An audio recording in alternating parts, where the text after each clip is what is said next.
Do you ever feel like you're living the same day? Just over and over and over again, like you're trapped in some revolving door that's sealed and filling from the bottom up with blood and bone and gristle and children's dolls, and you're going to drown.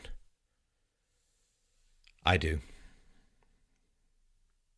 A gun and truck terror attack in Nice, Paris, has left, at the time of this recording, 77 dead, 150 wounded. I'm sure that the number of dead will rise. A man or men drove down a road into a family event where people had gathered to watch the fireworks on Bastille Day, and he gunned it into the crowd, driving over children, driving over mothers, driving over families, reducing them to disassembled wetware, staining the entire road. Pursuing people who are trying to get away. Grand theft arsehole on the loose. Then, when he could drive no more, he got out of the car, got out of the truck, and began shooting at people, exchanging gunfire with the police. Then, eventually, he was shot dead. According to some reports, there may be another person on the loose who was involved. France, of course, still under a state of emergency following last year's attacks on Paris. Almost 150 people, as you recall, then were murdered in cold blood by ISIS and Al-Qaeda operatives. France has been subjected to an Islamist attack, a terrorist attack, approximately every 2 months, making it, I guess, the honorary Israel in Europe. According to unconfirmed reports in the French media, ISIS has claimed responsibility for the attack. So people saw, and there's videos of this online. I'm not going to show you those here. You can see them if you want. Laurie, the truck was seen jumping up on the pavement and piling into anyone that the driver could see, running over those who tried to get away. On Bastille Day, a family day. Bastille Day, of course, celebrates the storming of the Bastille prison in Paris in 1789 during the French Revolution. It's the country's biggest public holiday.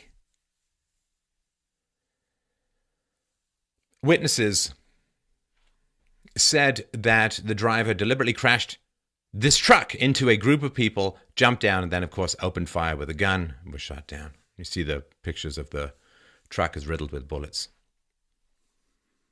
U.S. President Barack Obama has condemned the massacre, describing it as what appears to be a horrific terrorist attack. Any group named in particular? Of course not! How could there be? Can't use real words about real things. Magical thinking works every time. Ironically, relatively recently, the French president endorsed Hillary Clinton while viciously attacking Donald Trump. In general, leaders around the world have been pretty open about their hatred and contempt for Donald Trump. French President François Hollande made it pretty open and clear. He wrote in a column for a French newspaper, quote, "The best thing the Democrats can do is get Hillary Clinton elected." That's according to a translation by Politico. Links to all this stuff is below. Referring to Trump, he said he offers slogans that are, quote, barely different from the extreme right in Europe and in France. And electing him, quote, would complicate relations between Europe and the US. Yeah, you wouldn't want any of those complicated relations going on. It's not common for a foreign leader to be so explicit about his preferences in a US presidential election cycle, but I guess he prefers Hillary Clinton's policies to some of Trump's positions. And that's who's in charge. The French military police put out a request, who knows if it's the police, if it's a request or not, saying, please don't show graphical images and videos. Because that's too much reality for people. It might trigger upset. It might trigger frustration. It might trigger a desire for change. No, we cannot have that. You cannot see reality. You must see the sausage paste we manufacture out of reality, the offal tube of the mainstream media feedback. People are complaining, oh, all these videos are out, it's so graphic. Yeah. They're the same people who not 24 hours ago were happy to share explicit, gruesome, and detailed police shooting videos. Oh no, but you see, this is somehow different. François Hollande, it was in the south of France at the time of this attack, but sped back to Paris to a national crisis center. Just hours earlier, he said, well, the state of emergency that was put in place after these Paris attacks last November, we're not going to extend it when it expires on July 26. Quote, we can't extend the state of emergency indefinitely. It would make no sense. That would mean we're no longer a republic with the rule of law applied in all circumstances. It's gun-free zone, pretty much, France, so it's a good thing that the terrorists had no weapons, no hand grenades, no guns. I guess they were just using chewed-up Pop-Tarts to exchange jelly with the cops. Well, it's okay, because now, in the infinite extension of human freedom, I'm sure that trucks will be banned, and at the end of every street will be big, giant barriers. We'll build a wall, you see, around the people more narrowly and more narrowly and more narrowly, so that they're kept safe. You know who else has blood on their hands? Go with me on a little tangent. Goddamn environmentalists. Oh, how successful they have been preventing Western countries from drilling for their own oil. You see, that's wonderful. Because when you can block, in America, Arctic oil drilling, when you can block the Keystone Pipeline, when you get a wonderfully claustrophobic climate change deal in Paris, when you can put a moratorium on new federal coal drilling, you paralyze people's ability to get energy out of the ground where they live. However, funny story, people still need and want a lot of energy.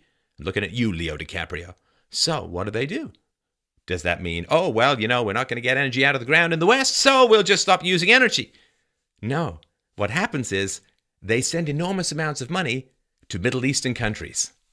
Massive wealth transfer, because of environmentalism, massive wealth transfer from the West to Middle Eastern countries. Good job saving the planet, everyone. Look, I'm getting tired of this. And when you out there listening and watching to this, when you get tired of it too, guess what? It will stop. I'm going to say this to the French people, and this is probably the last time I'm going to bother if I don't see something damn well happen soon. Let me tell you something.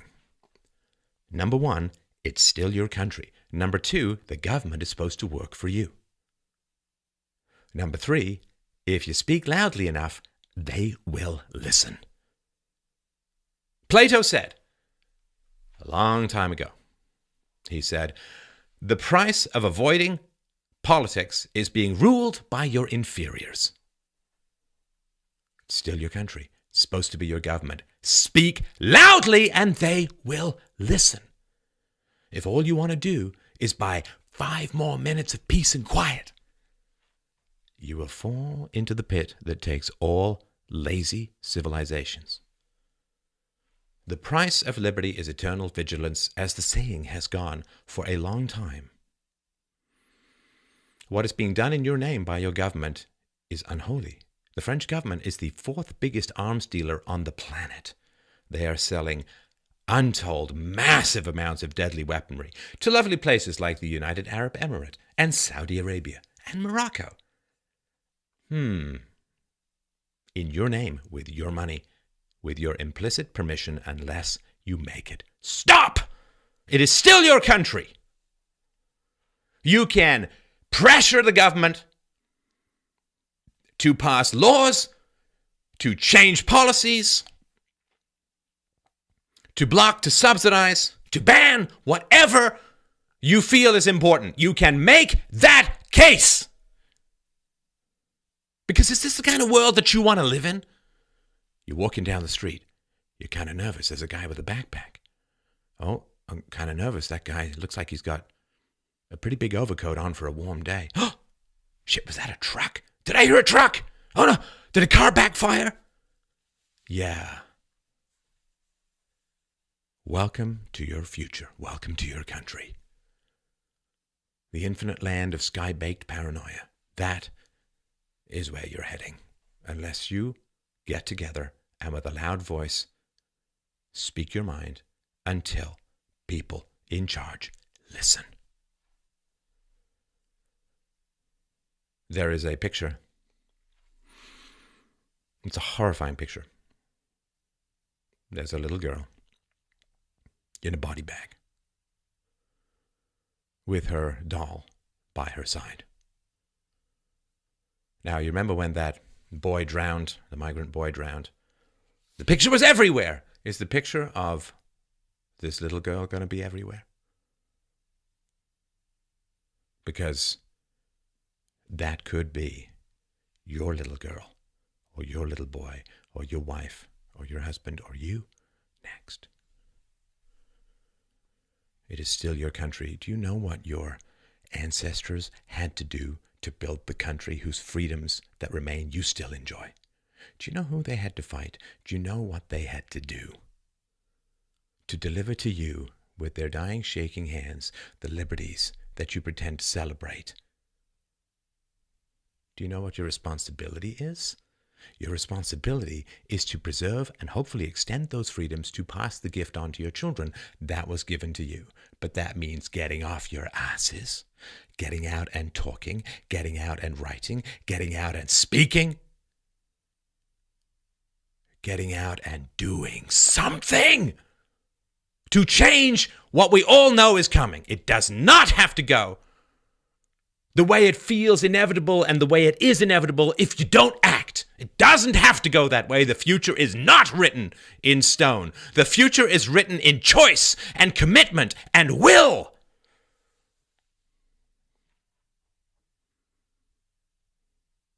Are you going to sit and let it all fall away? Everything that was provided to you, everything your ancestors fought for.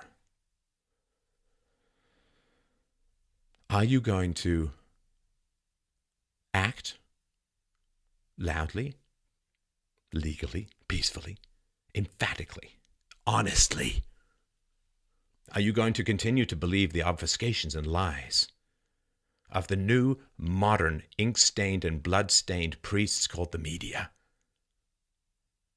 who will lie to you about everything and withhold the identity of everyone they can? Or are you going to speak the simple truths that set us all free? Are you going to turn the corner and begin building back the civilization that is decaying beneath your feet around you? Or are you going to end up, because you will not speak out in a country where you cannot speak out, are you going to end up with the kind of country where the living look back on the bodies in the road with the tire marks and envy them?